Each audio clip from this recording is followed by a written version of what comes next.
Dieci anni di carriera non sono certo pochi per una moto, soprattutto se parliamo di una super sportiva come la S1000RR. Arrivata nel 2009, circondata peraltro anche da un certo scetticismo, rappresentava la prima assoluta per BMW, là dietro vedete il primo modello, in questo segmento. La casa di Monaco ha però sconvolto il mercato con una moto non solo potentissima ma anche decisamente avanti dal punto di vista dell'elettronica e soprattutto una moto così efficace da guidare che con lei praticamente tutti andavano più forte. È stato un successo commerciale di S1000RR, ne hanno vendute più di 80.000 negli anni, ma nel frattempo anche la concorrenza ha progredito e BMW, pur evolvendo il progetto, vedete qui tutte le S1000RR della storia, si è trovata a inseguire. Possiamo quindi dire che i tempi erano decisamente maturi per un cambio di rotta? Sì, possiamo dirlo, ed è proprio quello che è avvenuto con la nuova BMW S1000RR che andremo a provare oggi, tempo permettendo.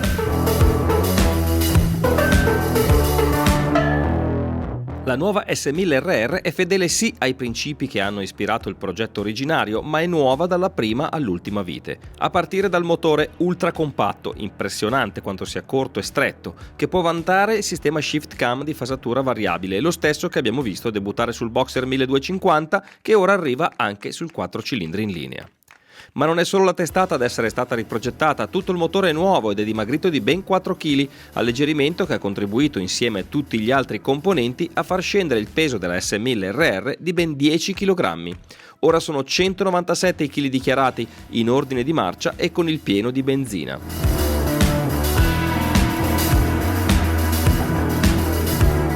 Come era lecito attendersi, aumentano le prestazioni in un'escalation che ormai per queste moto sembra non avere più limiti. BMW non ha aumentato la cilindrata come hanno fatto altri concorrenti, restando fedele ai suoi 999 cm3. La potenza però cresce fino a 207 cavalli a 13.500 giri con una coppia di 113 Nm a 10.500 giri. Grazie però al sistema Shift Cam di fasatura variabile, BMW promette di offrirvi ben 100 Nm dai 5.500 ai 14.500 giri. Tutto nel motore nuovo, le bielle sono più corte e leggere, la distribuzione è cambiata, le valvole di aspirazione ora sono in titanio e quindi ovviamente più leggere e il peso dei bilancieri a dito è calato del 25%, interventi che hanno contribuito ad alzare il limitatore ora piazzato a ben 14.600 giri, tantissimi giri quindi. Arriva anche la piattaforma inerziale IMU a 6 assi, da cui ovviamente dipendono tutti i controlli, ora più evoluti, e anche l'ABS Pro con funzionamento cornering. Ai noti 4 riding mode di serie si possono affiancare, questa volta optional,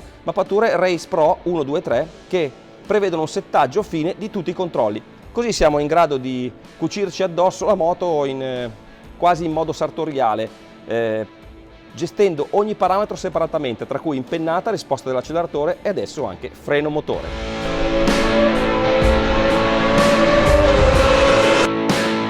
L'evoluzione ciclistica è stata altrettanto importante. Il telaio è stato completamente ridisegnato, è più snello e leggero e sfrutta il motore come elemento portante. Il forcellone ha ora una capriata inferiore di irrigidimento ed è dimagrito di 300 grammi.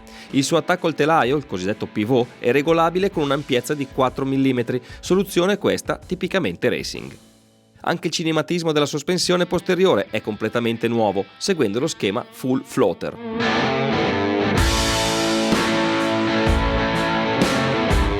A cambiare completamente sono le misure della moto. La zona di passaggio delle gambe è davvero strettissima, secondo BMW poco più grande di quella di una V4, cosa peraltro confermata dai fatti. Cambiano anche l'inclinazione del canotto di sterzo, l'avamcorsa all'interasse con un chilometrico forcellone a capriata inferiore realizzato in un solo pezzo e lungo ben 606 mm.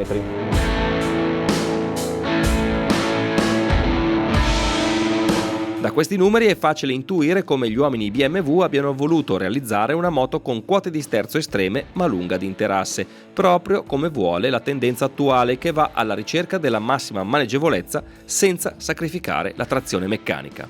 La forcella perde 1 mm nel diametro degli steli, da 46 a 45, le sospensioni semi-attive, ma c'è anche la possibilità di avere sospensioni meccaniche, giungono alla terza generazione, consentendo quindi una regolazione più precisa in modalità race. Si alleggeriscono anche le ruote, ora pesano 1,5 kg in meno, ma se volete il massimo potete scegliere le ruote in carbonio del pacchetto M Package, le stesse dell'HP4 Race, che fanno fermare la bilancia a soli 193,5 kg.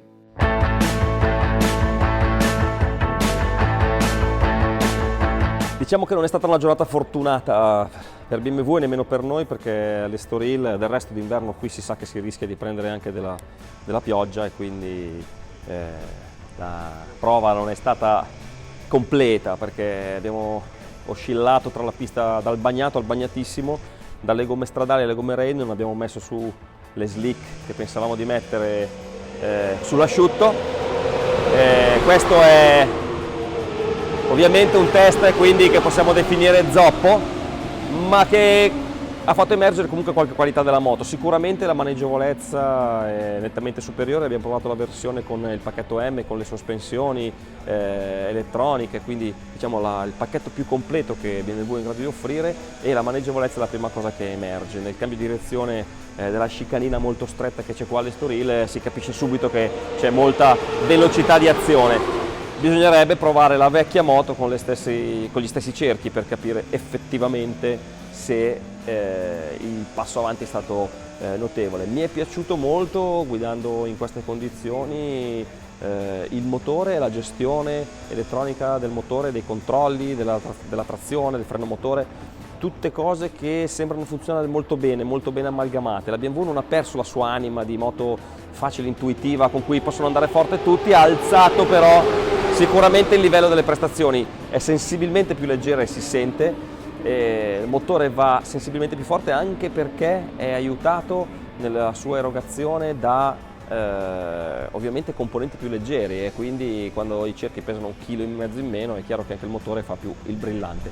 Detto questo, non si può definire una prova completa perché non siamo mai riusciti veramente a spingere come si deve e quindi nemmeno stressare i componenti, però le sospensioni offrono un buon feeling in queste situazioni di bagnato con le rain. Insomma, non è così semplice guidare, se la moto non ti comunica bene quello che succede sotto le ruote non vai assolutamente forte. Vedrete nell'onboard, insomma, era abbastanza spigliato, quindi brave le Bridgestone che vanno molto bene sul bagnato, ma brava anche la moto BMW che sicuramente è riuscita a fare un ottimo prodotto, un pacchetto che mi sembra veramente molto ben amalgamato.